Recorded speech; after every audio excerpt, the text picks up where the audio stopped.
what we want to do is use sports as the greatest metaphor for life.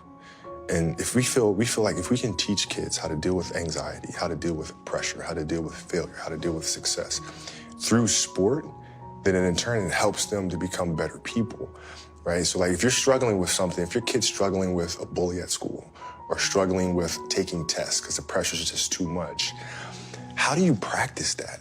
Like as a father, you can go to your daughter and your son and say, okay, work your hardest, don't worry about the end result. But those are just words, aren't they? Mm-hmm. Right? They have to physically put themselves, emotionally put themselves in that same situation over and over to really be able to understand how to deal with it. And what we're saying is that sports does that for you.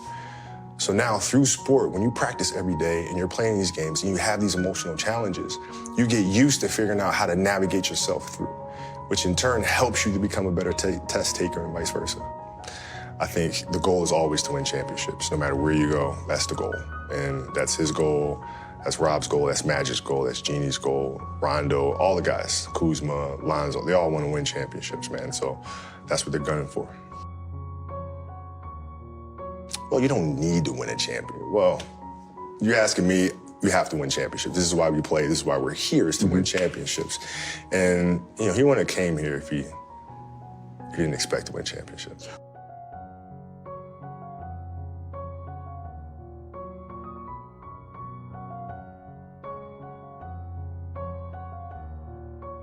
Also, well, to me, it's just really simple.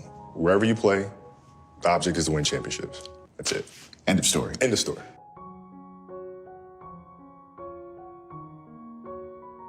Never. Here's the thing, is for us athletes, it's really hard to transition from that, right? And I was really personal about it when I wrote Dear Basketball.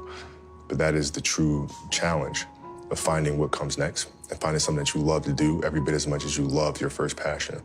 That is a challenge for us. And I think, unfortunately for us athletes, we've been pigeonholed into thinking that we can only be one thing. And so when I retired, everybody is saying, okay, he's too competitive. He's not going to know what to do with himself. He's going to have to come back.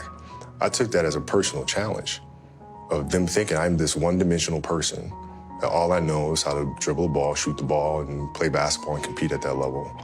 And so I took that as a personal challenge. I will never come back to the game, ever. I'm here to show people that we can do much more than that.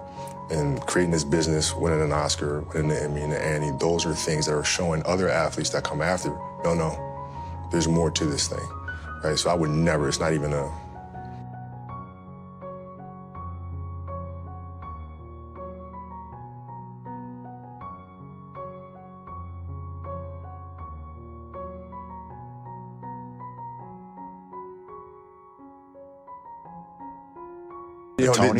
the challenge became, how do I take the lessons that I learned through the game of basketball and translate them into building the studio, right? What are the things that I can take from that? The discipline, the commitment, the team and community. How do you get the best out of each other?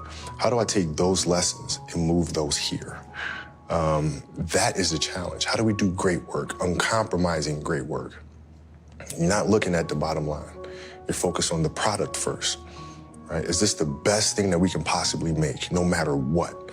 And having that sharp focus is something that I got from the game of basketball.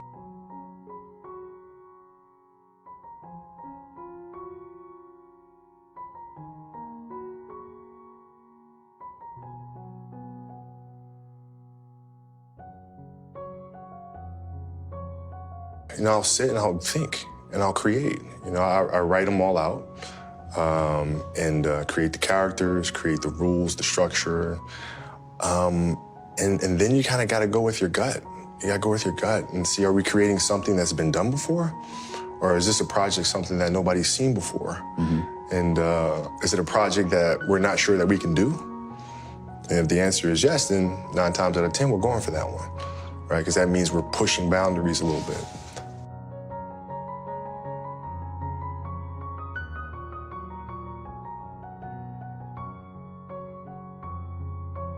I love creating.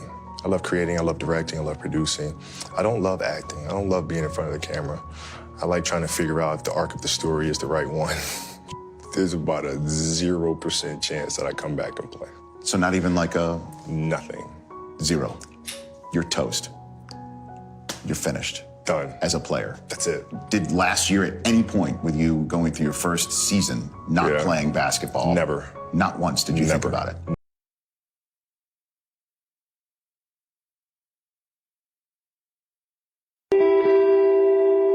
Well, I think being up at 4 a.m. adds to the mental toughness. You know, you start thinking, maybe this morning I don't have to, I just roll over, go to sleep, I can shut the alarm off. And that's really challenging you mentally to really have to get up and get out there and perform. So that's why I do it. It's a process. Detest a lack of hard work and despise lazy. It drives me crazy.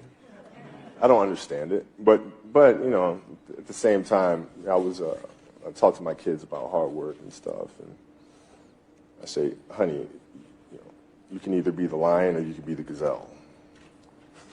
Nature needs both. Right?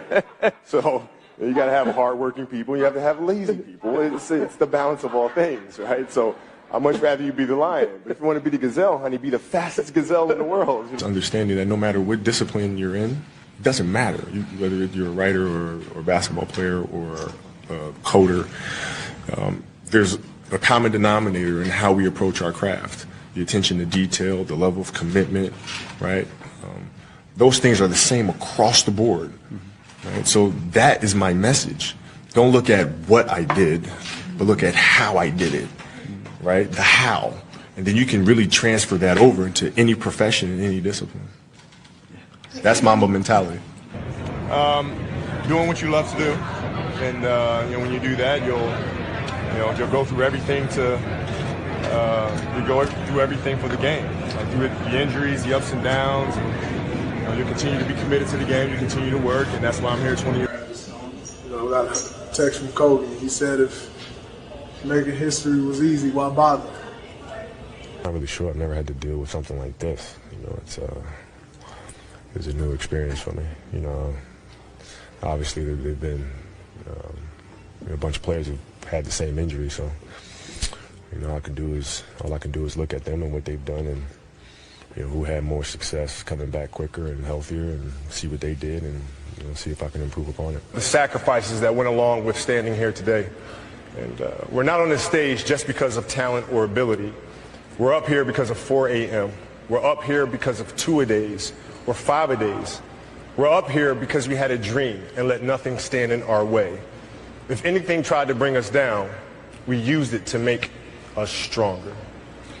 We were never satisfied, never finished, will never be retired. My high school English teacher, Mr. Fisk, I actually paid attention one time in class, and he said, he had this beautiful quote, and it read, "Rest at the end, not in the middle." And I took that to heart. I believe there's time for resting at the end, but for me, that time is not now. Well, I would always say focus on the here and now. Focus right now and dominate the second that you're in now, right? And so if you think about it this way, if I say I want to be the best shooter in the NBA, right? Okay, how do I do that? I say, okay, I'm going to wake up and every day I'm going to make 1,000 shots. So Monday, I get up, I make 1,000 shots. Tuesday, I get up, 1,000 shots. Wednesday, 1,000 shots. And I'm just focusing on one day. Now, a year goes by, I'm the best shooter in the world. But you only get there by doing it one challenge at a time. You don't worry about the past, don't worry about the future, right? You want to get healthier, that's your goal. You want to be the best shooter in the world, that's your goal, that's the end goal. To get there, you have to put one foot in front of the other and focus only on that.